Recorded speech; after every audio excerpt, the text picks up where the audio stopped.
Olá pessoal, eu sou Almir Ferreira de Souza, professor de Finanças da FEA-USP.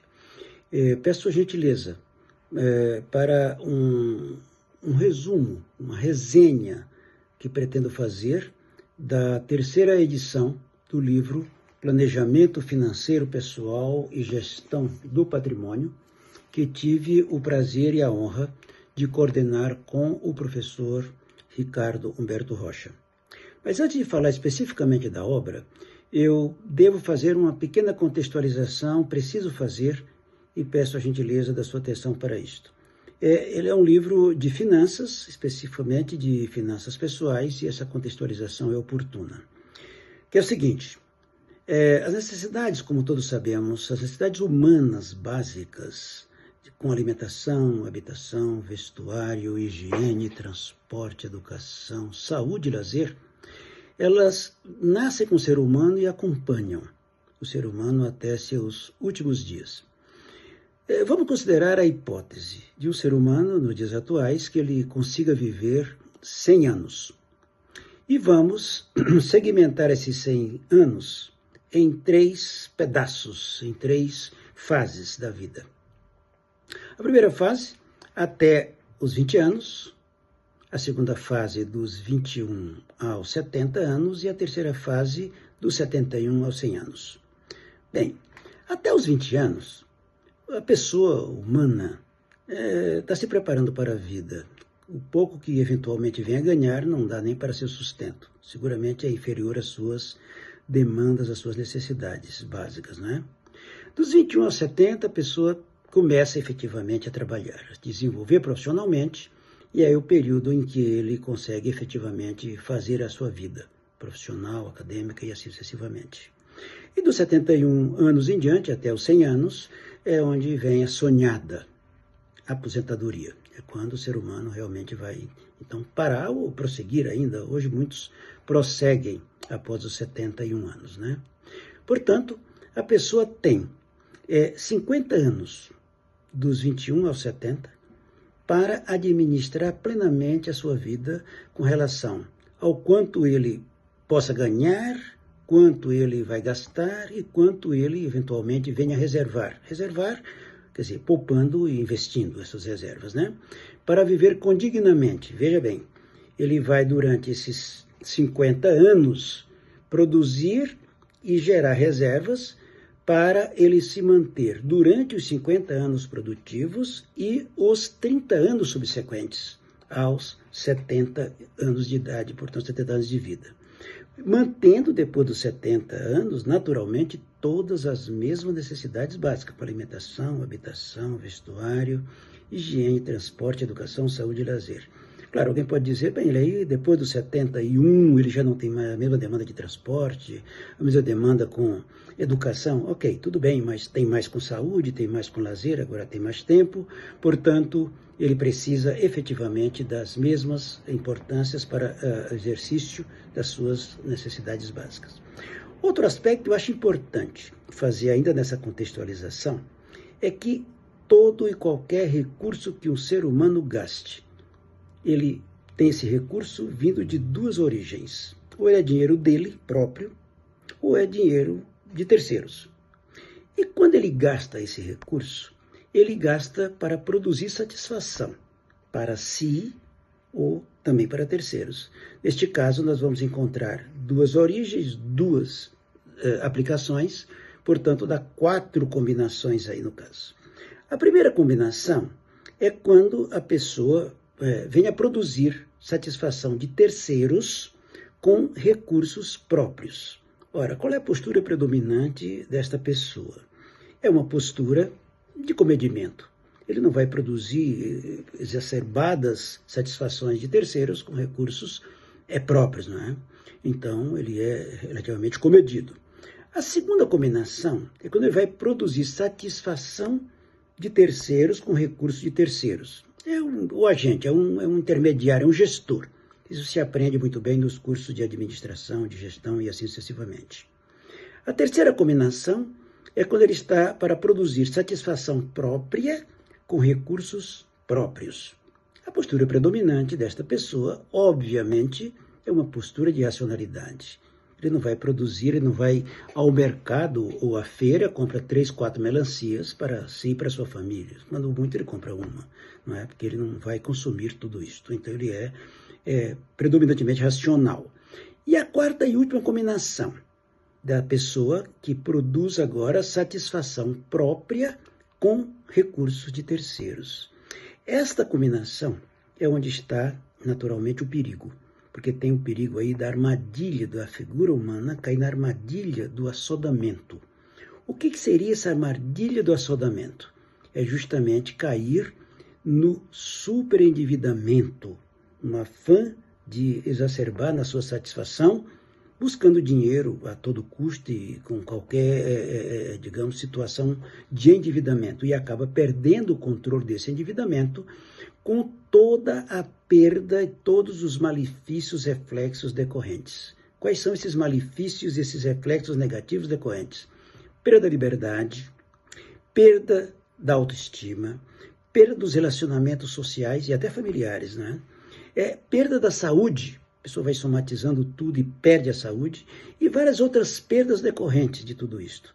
A pessoa vira, na realidade, um verdadeiro escravo. Um superendividado é uma pessoa sem liberdade, é um escravo. Daí, uma das razões importantes, muito importante deste livro, Planejamento, lembremos aqui, Planejamento Financeiro, Pessoal e Gestão do Patrimônio, que é justamente, já na sua terceira edição, esse livro é um indutor de liberdade, ele é um indutor de inclusão social e ele é um indutor de autoestima. É uma obra abrangente e atual.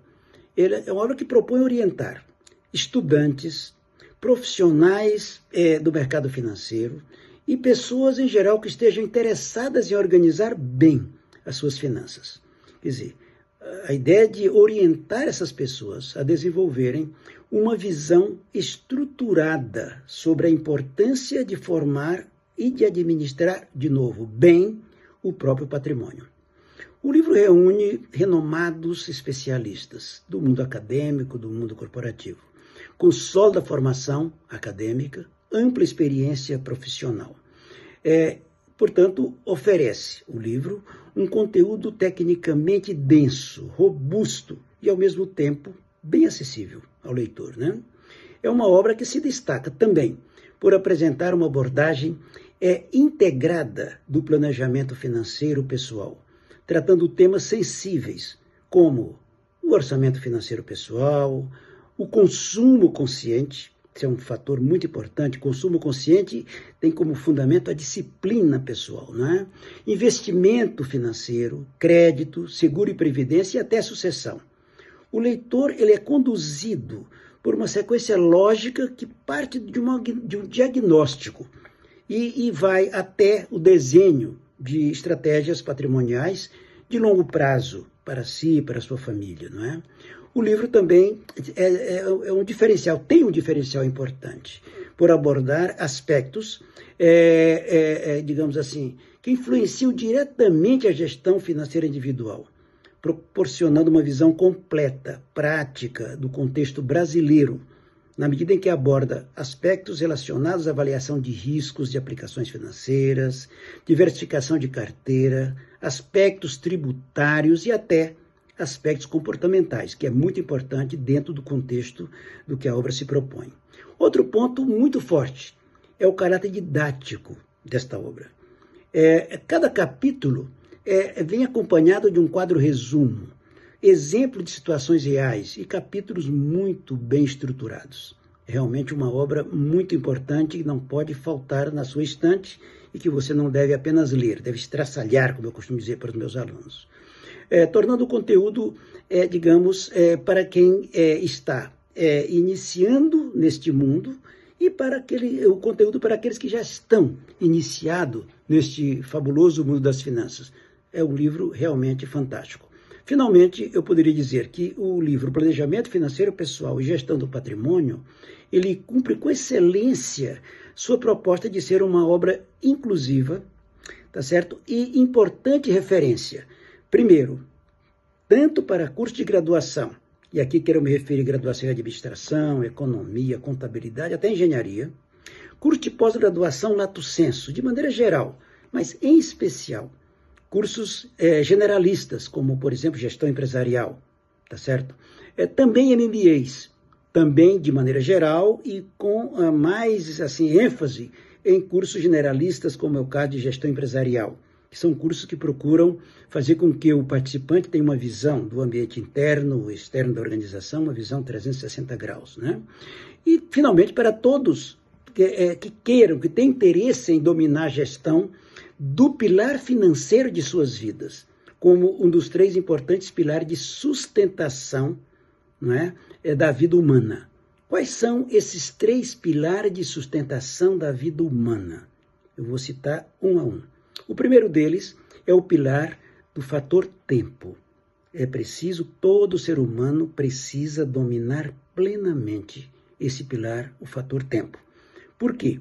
Todos temos a mesma quantidade de horas de um dia e a mesma quantidade de dias de um ano. Não tem ninguém privilegiado diferente disto, tá certo?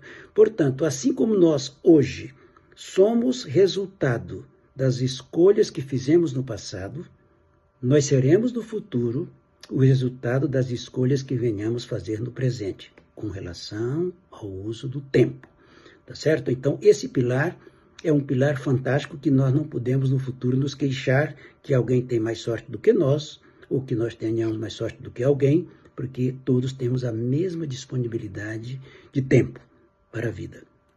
O segundo pilar é justamente o fator dinheiro. O fator dinheiro, nós precisamos saber administrar muito bem. Não estou falando de ser rico ou ser pobre. Nós precisamos saber administrar muito bem o quanto venhamos ter disponível. Gastar mais do que ganha, não há como se sair bem nisso. A equação nunca vai fechar. Precisamos ter uma vida digna e precisamos evitar sempre a armadilha, não do endividamento simples, mas principalmente a armadilha do superendividamento. Isso escraviza todo ser humano. Portanto, é fundamental, prestemos atenção.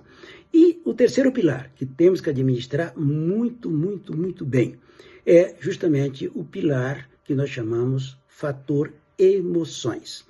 Quer dizer, quem não sabe administrar cuidadosamente o fator emoção, fica refém das suas próprias emoções.